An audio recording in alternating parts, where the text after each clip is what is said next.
Cobalah bayangkan bila ibu bapa telah dibawa pergi menuju pusara.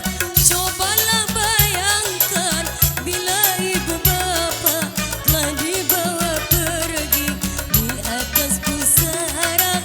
Baginya permata tak berguna lagi selain doa dari anak yang tercinta. Baginya permata tak berguna lagi selain doa dari anak yang tercinta.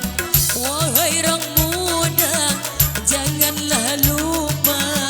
Wahai orang muda, janganlah lupa. Taatlah kepada dua ibu bapa. Mari kita sejenak mengingat kasih ibu bapa yang tiada terkira.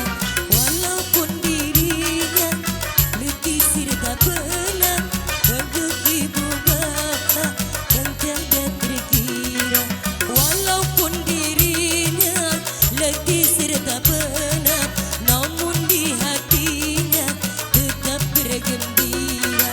Walaupun dirinya letih serta penat, namun di hatinya tetap bergembira.